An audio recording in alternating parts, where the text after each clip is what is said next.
बिस्मिल्लाहिर्रहमानिर्रहीम। अस्सलाम वालेकुम नादरीन, आप यूट्यूब चैनल देख रहे हैं। मैं इमरान खान हूँ।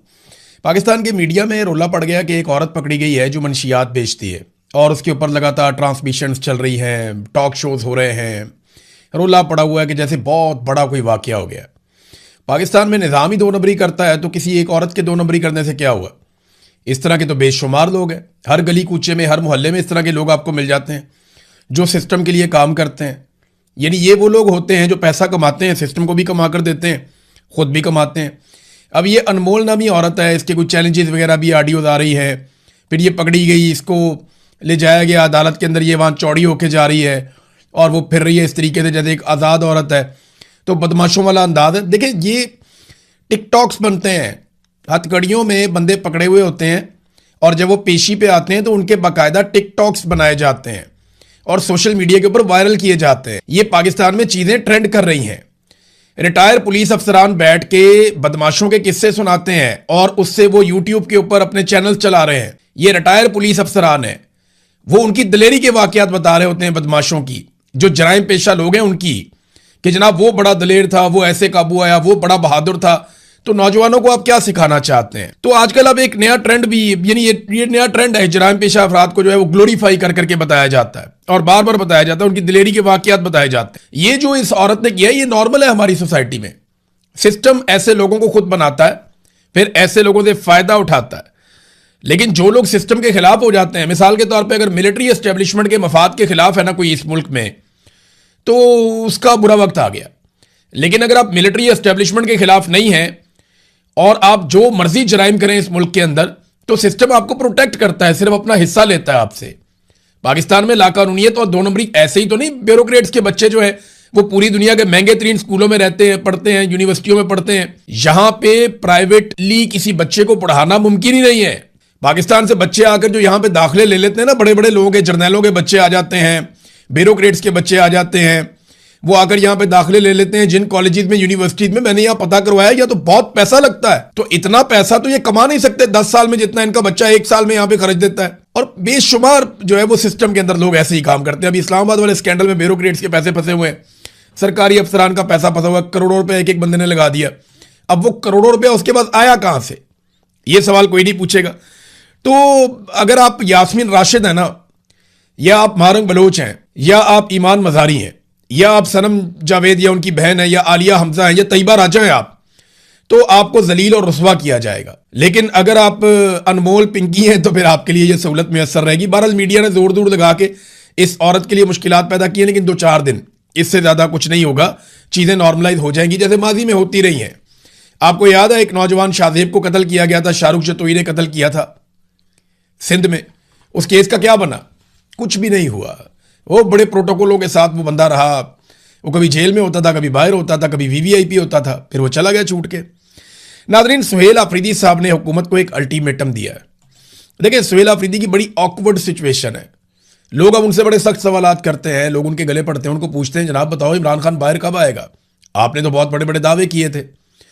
अब सुहेल आफरीदी ये कहते हैं कि फैसला तो पार्टी ने करना है, मैंने तो उस पर अमल दरामद करना है, और वो ये सारा कुछ बर्दाश्त भी करते हैं।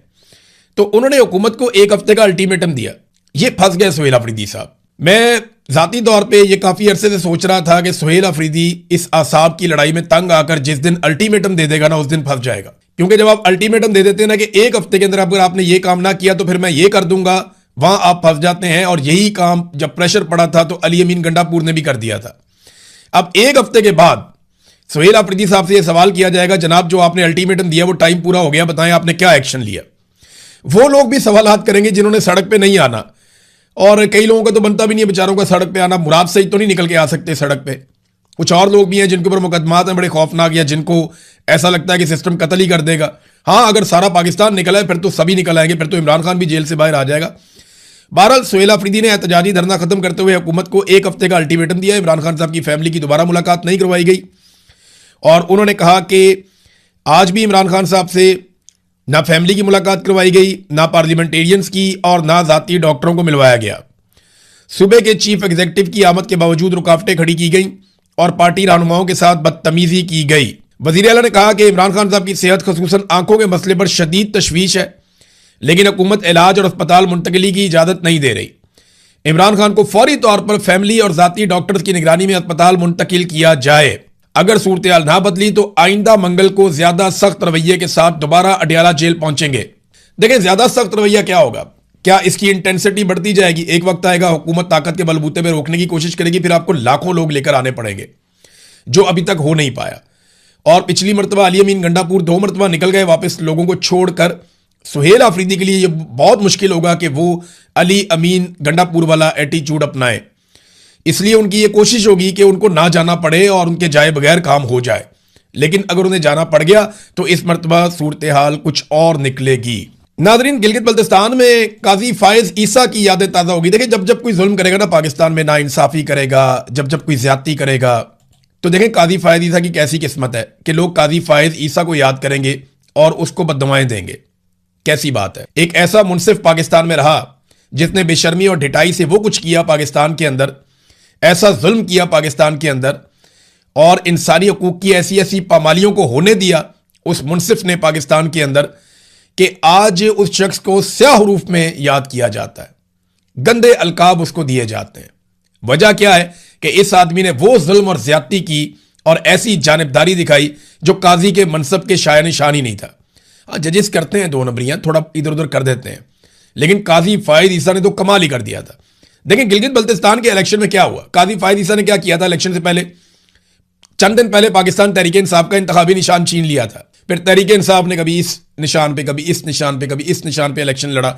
उसका बड़ा नुकसान भी हुआ, बाद में उन्होंने मखसूस नशस्तें भी तहरीक इंसाफ से छीन ली। अब यही फॉर्मूला लगा दिया गया गिलगित बल्तिस्तान में। हुआ यह कि गिलगित बल्तिस्तान डेमोक्रेटिक पार्टी, ये GBDP, ये एक पॉलिटिकल पार्टी रजिस्टर्ड हुई गिलगित बल्तिस्तान में और पाकिस्तान तहरीक इंसाफ ने इसके साथ इत्तेहाद कर लिया। इस पॉलिटिकल पार्टी को इलेक्शन कमीशन ने एक इंतखाबी निशान अलॉट किया जो कि पोलो मैन का इंतखाबी निशान था। गिलगित बल्तिस्तान में पोलो का खेल बहुत मकबूल है। चित्राल में और गिलगित बल्तिस्तान में जो सबसे ज्यादा मकबूल खेल है वो पोलो है। बहुत पसंद करते हैं लोग। इनकी टीमों का फाइनल होता है हर मरतबा और बड़ा शानदार फाइनल होता है। पूरे देहात के देहात, शहरों के शहर आते हैं इसको देखने के लिए। तो पोलो के जगह जगह पे वहां मैदान भी बने हुए हैं। तो पोलो का इंतखाबी निशान पोलो मैन का दिया कि घोड़े पे बैठा हुआ आदमी और वो पोलो खेल रहा है। तो ये इंतखाबी निशान से जो है वो GBDP बड़ी खुश थी, political party, Gilgit Baltistan democratic party. लेकिन जब पाकिस्तान तहरीक इंसाफ ने उसके साथ इत्तेहाद किया तो इस पार्टी से इंतखाबी निशान छीन लिया गया। बिल्कुल वैसे ही छीन लिया गया जैसे सुन्नी इत्तेहाद कौंसिल से भी उनका इंतखाबी निशान ले लिया गया था। ये मोहम्मद उमैर साहब ने भी रिपोर्ट किया, बहुत सारे और लोगों ने रिपोर्ट किया। तो काजी फायद ईसा की एक मरतबा फिर याद ताज़ा कर दी कि तो निज़ाम इस लेवल तक पहुंचा हुआ, जब सेक्टर कमांडर को हुक्म हो जाता है ना कि कुछ भी हो जाए, आपने जीतने नहीं देना पाकिस्तान तहरीक इंसाफ को, तो वो बेचारा फिर सारा कुछ ही करता है। इंतखाबी निशान छीन लो, बंदे बंद कर दो, टिकटों की तकसीम गलत करवा दो, पार्टी के अंदर लड़ाइयां करवा दो, दूसरी पॉलिटिकल पार्टी के बक्से भर दो, इस पॉलिटिकल पार्टी के खिलाफ फॉर्म 47 जारी करवा दो। बहुत सारे काम बेचारे को करने पड़ते हैं। वो सारे गुनाह कर रहा होता है जो हलफ लेते वक्त उसने कहा था कि वो ऐसा कुछ नहीं करेगा। एक ऑफिसर को अपने हलफ की खिलाफ वर्जी करनी पड़ती है, अपनी आखिरत का बेड़ा गर्क करना पड़ता है। और अल्लाह रब्बुल इज्जत के सामने जब ये लोग पेश होंगे तो मैं हैरान होता हूं, जिस तरह इन्होंने कौम का हक छीना है, ये अपने रब को जवाब कैसे देंगे? और रब इन्हें मौका ही नहीं दे रहा माफी मांगने का। यानी इनकी रस्सी इतनी दराज की हुई है। कभी कभी आप लोग सोचते हैं ना, मुझे लोग मिलते हैं वो ये कहते हैं कि यार अल्लाह ताला इनको पूछता क्यों नहीं है, ये इतना जुल्म कर रहे हैं। तो मेरे दिमाग में एक ही जवाब आता है, वो ये है कि रब इन्हें माफी मांगने का मौका भी नहीं दे रहा। यानी रब इनको टुनका ही नहीं लगा रहा। इनके लिए इनके गुनाह, इनका जुल्म और इनका जबर जो है अल्लाह ताला ने खुशनुमा बना दिया है कि जाओ जाके कर लो जो करना है। और ये करते चले जा रहे हैं।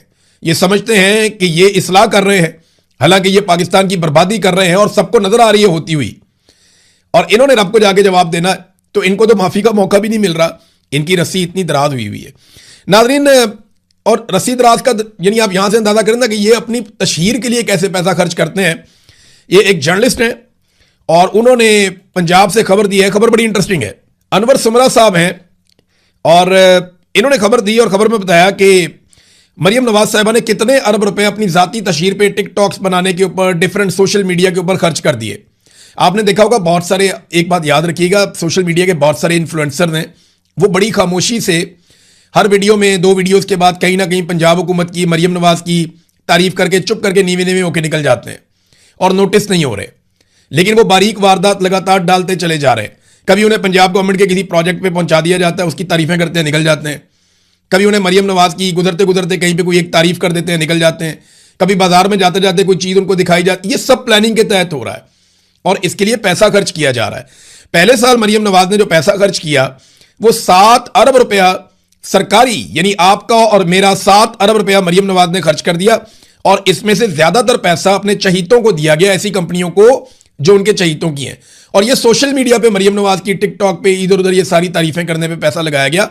और ये जो सोशल मीडिया के इन्फ्लुएंसर जो यूट्यूब के ऊपर या ये टिकटॉक के ऊपर इधर उधर वीडियोस बनाते हैं, ये बारीक वारदात डाल रहे हैं। आप याद रखिएगा, जब भी आप किसी को देखें ना कि वो मरियम नवाज की तारीफ कर रहा है, बनती नहीं है। पंजाब में जाके आप फिर के देख लें, उन्होंने बेड़ा गर्क कर दिया हर शोबे का। तो ये जो कोई तारीफ करता हो आपको दिखाई दे ना, बिला वजह पंजाब हुकूमत की गुड्डी उठा रहा हो, तो आप समझ लें कि इसने पैसा पकड़ा हुआ है। तो जनाब 7 अरब रुपया पहले साल में इन्होंने लगा दिया। दूसरे साल में इन्होंने अभी तक जो पैसा लगा दिया है 6 अरब 40 करोड़ रुपया लगा चुके हैं मरियम नवाज की और उनके वालिद साहब की तशहीर के ऊपर।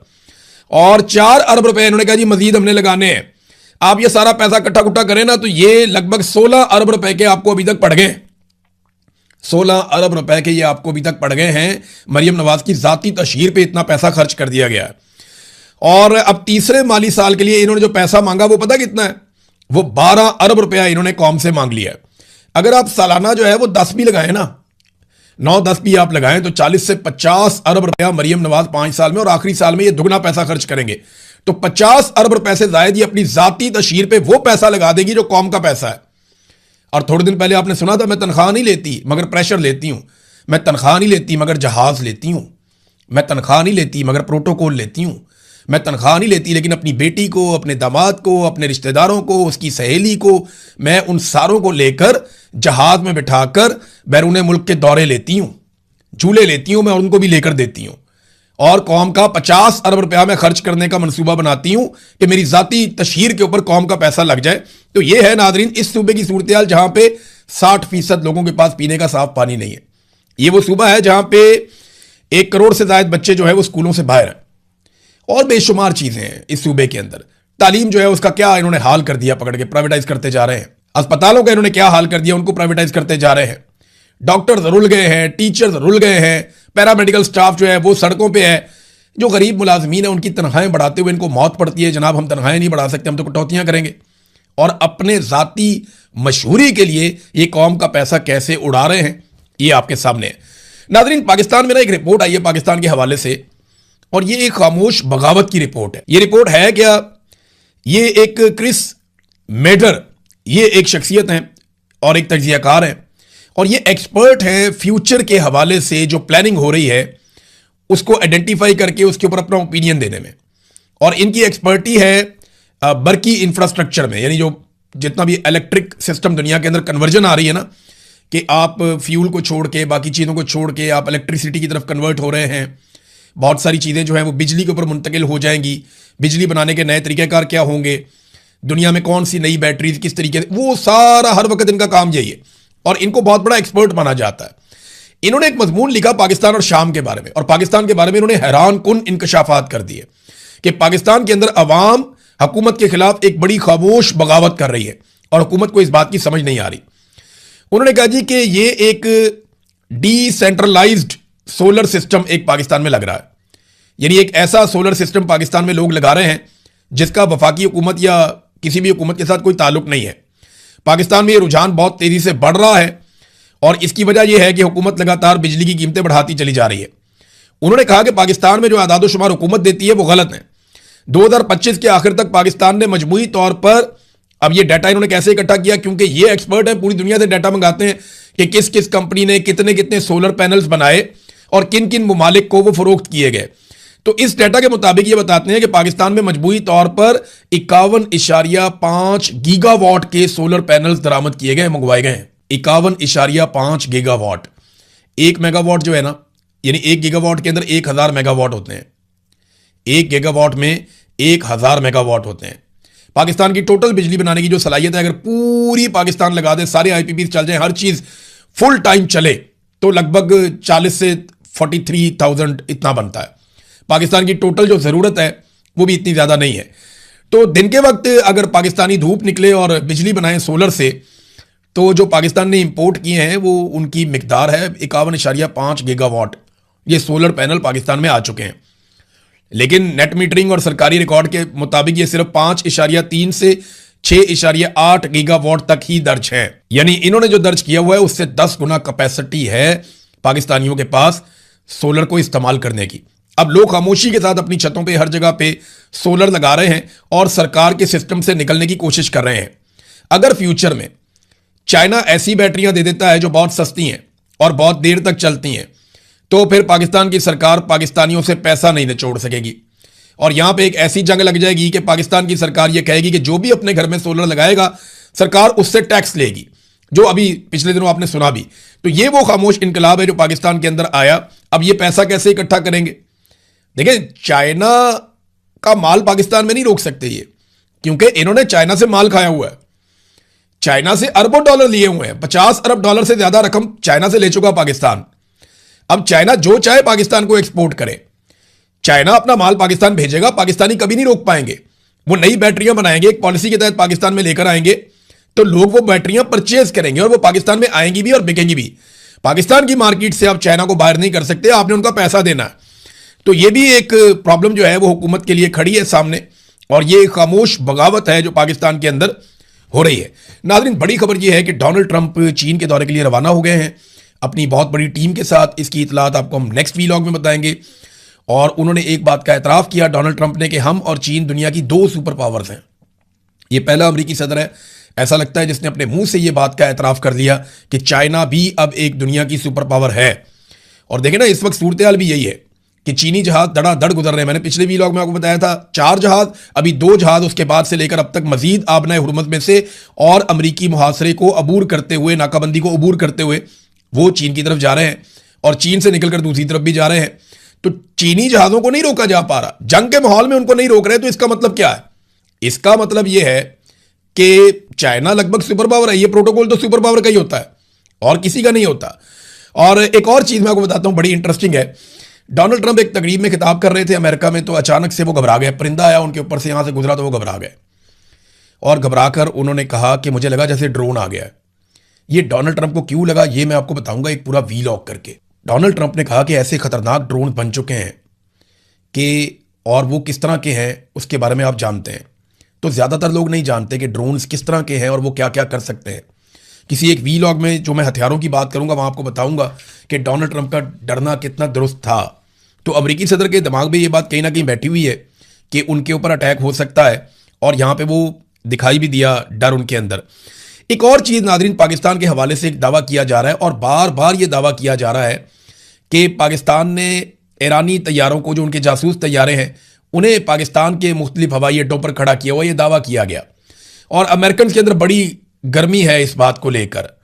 इसके ऊपर जो है वो सेनेटर ग्राहम, जो वैसे ही बहुत खिलाफ है पाकिस्तान के बिला वजह, और ईरान के तो बहुत ही खिलाफ है, उन्होंने ये सवालात पूछे सेंटकॉम के कमांडर से, जनरल कैन से। उन्होंने कहा जी क्या आप इन रिपोर्ट से आगाह हैं कि पाकिस्तान ईरानी तैयारों को खड़ा करने के लिए अपने अड्डे इस्तेमाल करने की इजाज़त दे रहा है? जनरल कैन ने कहा जनाब मैं इस हवाले से मैंने एक रिपोर्ट देखी है। तो सवाल किया गया कि क्या यह दुरुस्त है? तो जनरल कैन ने कहा जी मुख्तलिफ नौइयत के खुफिया मामलात के बायस मैं सिर्फ इतना ही कहूँगा बस, जितना मैंने कह दिया कि मैंने रिपोर्ट देखी है।